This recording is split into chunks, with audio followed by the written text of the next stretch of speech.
আগুন লেগেছিল গতকাল ২টা ১৫ মিনিটের দিকে। সেই আগুন কিন্তু রাত ৯টার দিকে নিয়ন্ত্রণে আসলেও ফায়ার সার্ভিসের পক্ষ থেকে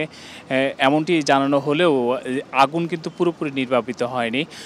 এই মুহূর্তে কিন্তু আমি দাঁড়িয়ে রয়েছি ফায়ার সার্ভিস এই হজরত শাহজালাল আন্তর্জাতিক যে বিমানবন্দর, সেই বিমানবন্দরের ৮ নম্বর গেটের ঠিক যেই আমদানি কার্গো কমপ্লেক্স রয়েছে, সেই আমদানি কার্গো কমপ্লেক্সের ঠিক একদম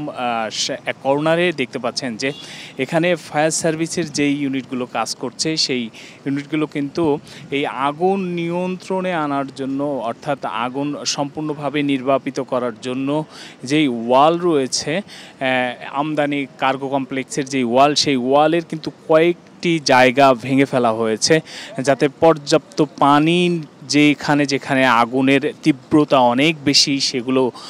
নেভানো যায়, সেটি কিন্তু তারা চেষ্টা করছেন এবং ওয়াল ভেঙে সেখান থেকে ফায়ার সার্ভিসের যেই পানির পাইপগুলো রয়েছে, সেই পানির পাইপ লাইনগুলো সেখানে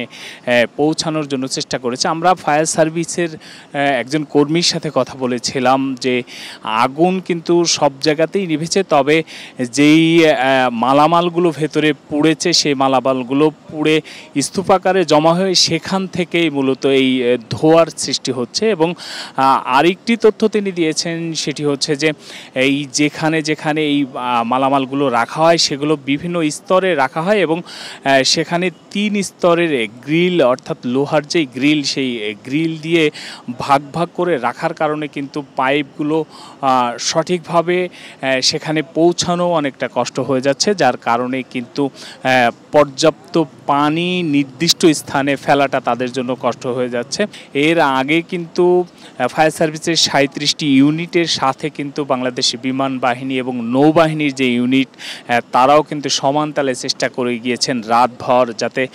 আগুন নিয়ন্ত্রণে আনা যায়, অর্থাৎ সম্পূর্ণ নির্বাপিত করা যায়, সেটির জন্য কিন্তু তারা চেষ্টা চালিয়ে গিয়েছেন। আমরা দেখছি যে এখন কিন্তু অনেকটা ধোঁয়ার পরিমাণ কমে গিয়েছে, অর্থাৎ এই যেই আমদানি কার্গো কমপ্লেক্সটা পুরো ভবনের যেই ধোঁয়াটা উঠছিল সেটি কিন্তু অনেকাংশে কম এবং ফায়ার সার্ভিসের যে ইউনিটগুলো এখানে পানি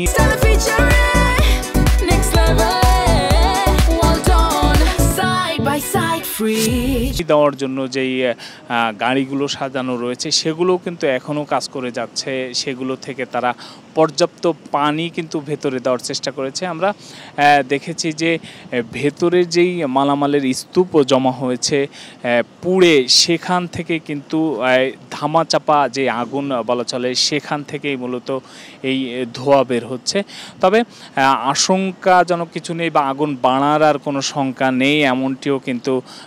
ফায়ার সার্ভিসের একজন কর্মী জানিয়েছেন। আর আরেকটি তথ্য একটু জানিয়ে রাখি যে এর আগে কিন্তু ফায়ার সার্ভিসের যিনি মহাপরিচালক, তিনি বলেছেন যে এই আগুনের বিশালতা বাড়ার কারণ হচ্ছে যে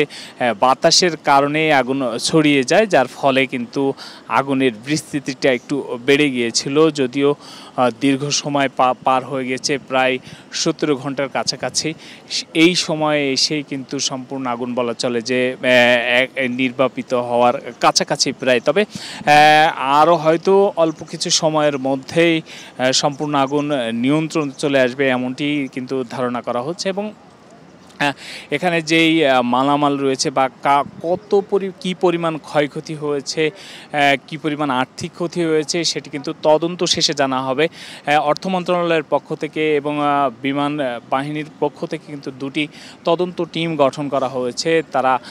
তাদের প্রতিবেদন জমা দিবে অতি দ্রুত, এমনটিও কিন্তু বলা হয়েছে। অর্থাৎ 3 দিনের মধ্যে তাদের প্রতিবেদন জমা দিতে বলা হয়েছে যে আগুনের সূত্রপাত কীভাবে হয়েছে এবং কী পরিমাণ ক্ষয়ক্ষতি হয়েছে তা দেশবাসীর উদ্দেশ্যে তুলে ধরবে। তো হজরত শাহজালাল আন্তর্জাতিক বিমানবন্দরের কার্গো স্টেশনের যে আগুন বলা চলে, মোটামুটি আগুন হয়তো আর কিছু সময়ের মধ্যেই সম্পূর্ণভাবে নেভানো সম্ভব হবে।